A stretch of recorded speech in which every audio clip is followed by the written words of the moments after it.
everyone, welcome back. My name is Dee and this is Dee's Bookish Musings, where I'm sharing my love for reading at my own pace.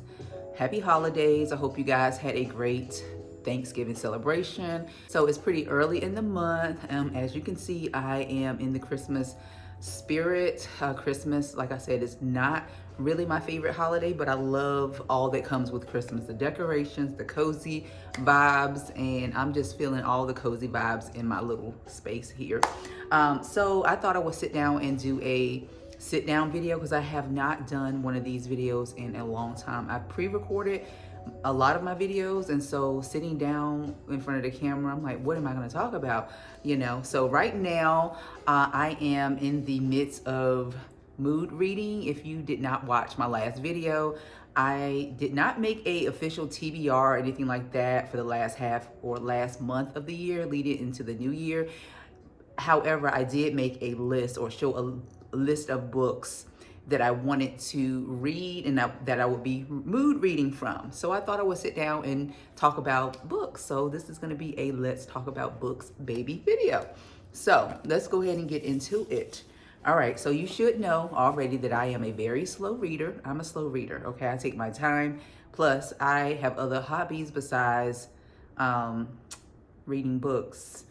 So some of these books I have been reading for a long time, and I need to shit or get off the pot with some of these books. Yeah, but let's go ahead and talk about it. Alexandria House, Let Me Love You.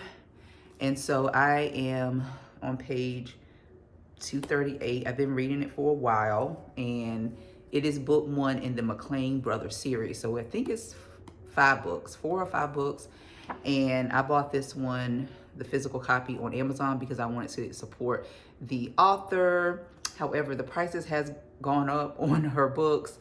So if I do want to continue, which I will determine that after I finish reading the book, I don't have very much, but I will say this. I feel like the book should be ending at 250 pages, not beyond that. And it's a little over 300 pages. But anyway, we're going to still push through and finish this one. So I'm reading this one. And then I am still reading. Yes, I am. But I have an excuse for taking my time with this book. This is, I took the cover off of it because it was getting in the way. This is David Goggins' Let Me Love You, Lord. Can't Hurt Me by David Goggins. I have talked about this one before, and I haven't picked this one up, to tell you the truth, in a while. But before the year is out, I will finish this book and give my thoughts, because I do have some early thoughts about the book, because I'm reading this for motivation as I go through my Fit to 50 consistency journey, where I'm being consistent in working out and changing my lifestyle. I picked this one up because I need the motivation. I needed to be inspired. So we're reading that one, and then I need to take this one back to the library. I did start this book, Yinka, Where's Your Husband, by Lizzie Damiola Blackburn. However, we didn't get too far physically in the book, and the book is due back at the library, but the audio just came through. And so I don't like to listen to audio when I am like lifting weights. I like to really listen to like ratchet music because it gets me pumped up. It helps me carry the load that I'm trying to lift. So I like to read my audiobooks when I'm walking or doing maybe not even cardio, mainly walking. I like to listen to my audiobooks, which I have not had a chance to really do because the weather is so crazy. It's cold outside, but I do walk inside as well. So, okay, y'all. And so I am mood reading from one of the books that I show in the video, and I've got thoughts. I've got early thoughts. Razor Blade Tears by S.A. Cosby. Okay. Yes. So I want to kind of save my thoughts about what I think. Well, let me just say this. I will give like a first impressions of this book, but I am going to be doing a video like maybe in January, telling you what I read or showing you what I read from out of that stack of books and like giving my thoughts and ratings about the books. Okay. but this one was the first book that I picked up, and I blindly picked this one up. I have them all on the top shelf of my book cart, and I closed my eyes and I was just like doing like this, and whatever book, because I couldn't decide what I wanted to read, right? And whatever book that I grabbed is the book that I would read, and it was this one, right? And I was excited because I have been wanting to get back into his work. I only read one book and it was not my fave, but first impressions, this reads like a movie script. And I think I heard something about this becoming a movie. It's written to be a movie. That was my first impression. Just the way the dialogue is going back and forth, the story or the plot is absolutely good, right? It's a good plot. And the characters are like real, like people that, you know, you or me may know, right? So it feels real. It feels like it could be a real story, right? Stay tuned. Stay tuned for my final thoughts. All right, so the next thing that I'm going to be doing in this video is shamelessly showing another book haul. Okay, now I'm going to say this, and I'm going to say this with my chest, right? My chest. I am not going to be buying any more books for a while because it's getting crazy. It is getting crazy. I don't have any more room to store books, and I'm not going to buy any more bookshelves. So this will be the final haul, okay? So let's get into my last book outlet purchase that I made. Yes, I did go back onto the website. Shameful. Yeah, anyway, I did it. All right, so we got Small Mercies by Dennis Lehane. It's a novel about this lady named Mary Pat, I think. Mary Pat's daughter goes missing. And this is I don't want to say historical fiction, okay, because this is just the 70s. But in the summer of 1974, a heat wave blankets Boston, and Mary Pat Fennessy is trying to stay one step ahead of the bill collectors. Mary Pat has lived her entire life in the housing projects, and I think Mary Pat is white, of Southie, the Irish American enclave that stubbornly adheres to old tradition and stands proudly apart. One night, Mary Pat's teenage daughter, Jules, stays out late and does not come home. The same evening, a young black man is found dead under mysterious circumstances, struck by a subway train. And I think the two events and the people in the story are going to merge some way. And so that sounds very interesting to me. And so pick this up for $5.99. The next book is a mystery or a thriller. It is In My Dreams, I Hold a Knife by Ashley Winstead. This one is about, 10 years after graduation, Jessica Miller has planned her triumphant return to Southern elite Duquesne University, down to the envious whispers that are sure to follow in her wake. Everyone is going to see the girl she wants them to see. Confident, beautiful, indifferent. Not the girl she was when she left campus, back when Heather Shelby's murder fractured everything, including the tight bond linking the 6 friends she'd been closest to since freshman year. So somebody gets killed in her friendship circle, and I think she is going to be the one that was blamed for it. And so we'll see how this turns out. But I like the title of this, and so I was like, okay, let me go ahead and get that one. This next book I've already read, so it's just a trophy, but I will be reading it again, is Passing by Nella Larson. And so I love this color, y'all, black and white. Perfect, because it mimics the character perfectly. This is about, what is her name? Claire Kendry. She's living on the edge, riding the fence between her black life and her white life.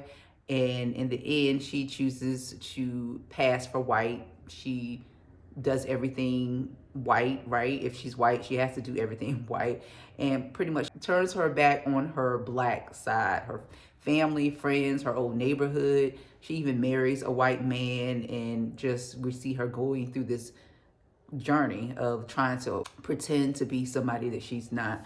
I really enjoyed this story when I first read it. I watched the movie on Netflix. I don't think it's on Netflix anymore. I didn't really like the Netflix movie, but I did enjoy reading the book. The ending was kind of different. It was kind of different.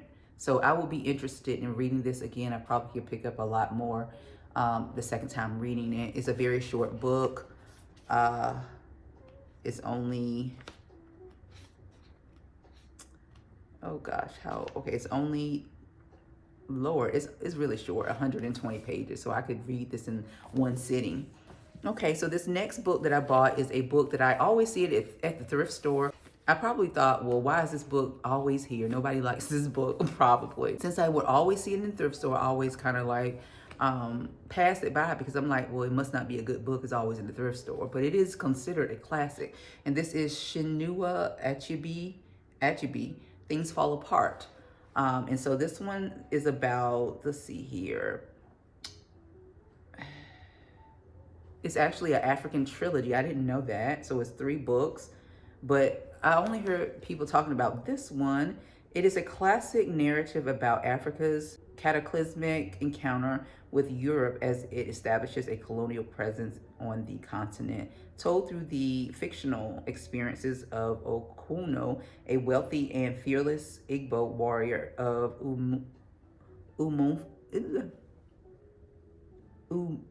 Umofin in the late 1800s. Things Fall Apart explores one man's futile resistance to the devaluing of his Igbo traditions by British political and religious forces.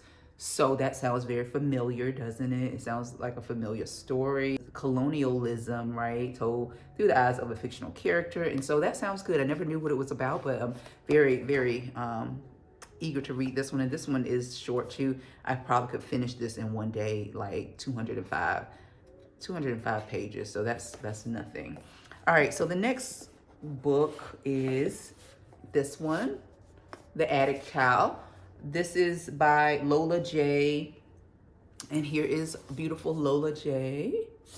So Lola J, let's see, what did you write? Early 1900s, historical fiction, my favorite.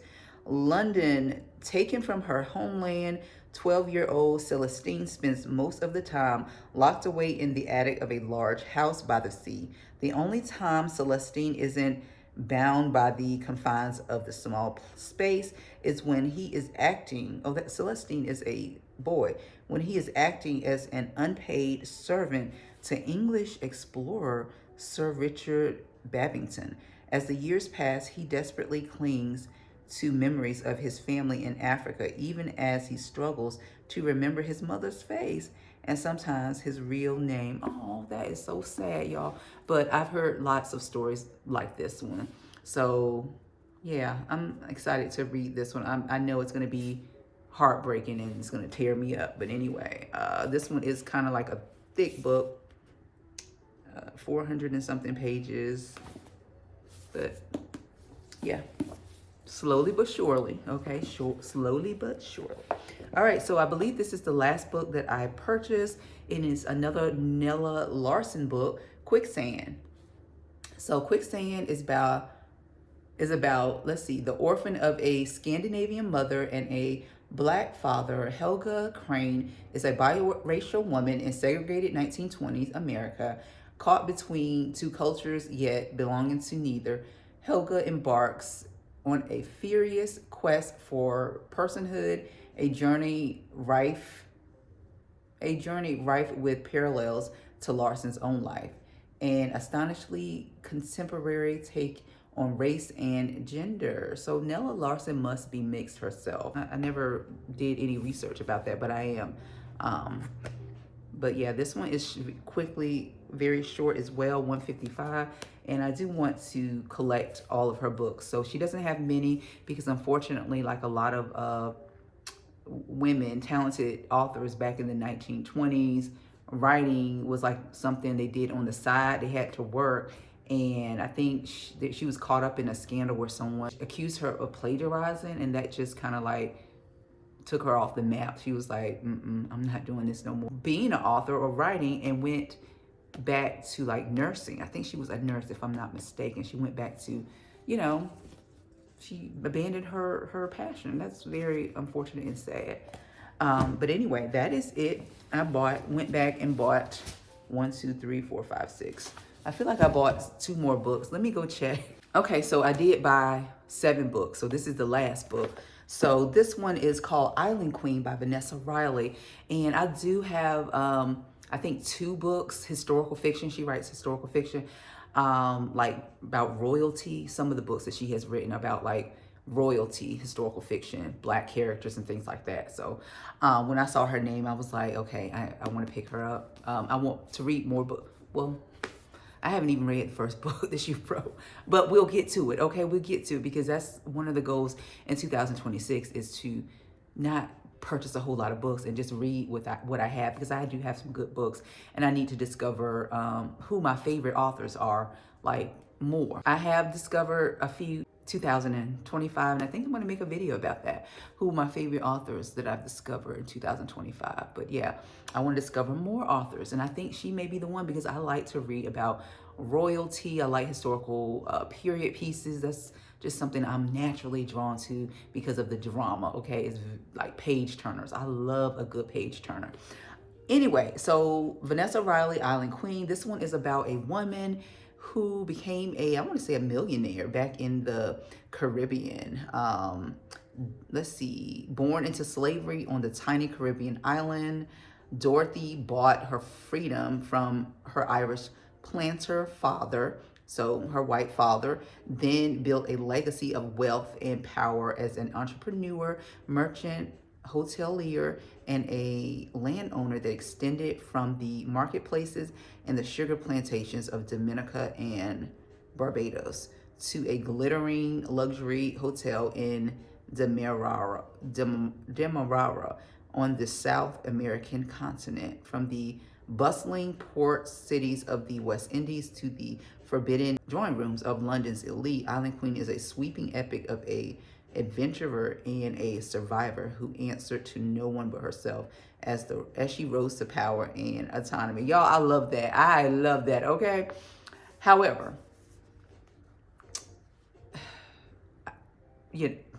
I'll save that for when I read the book, okay? I love that story, I love that premise. I do. That's it, y'all. That is the book haul and the end of this video. Thank you so much for watching. I will be doing another sit down video shortly. Leave your feedback, comments down below. Let me know if you've read any of these books. Which one should I pick up first in the new year? Because I'm reading from the list of books that I said I was going to be mood reading from, and I'm having a good time so far with the first one I picked up, which is Razorblade Tears. So leave your feedback down below. Look forward to hearing from you. See you in the next video.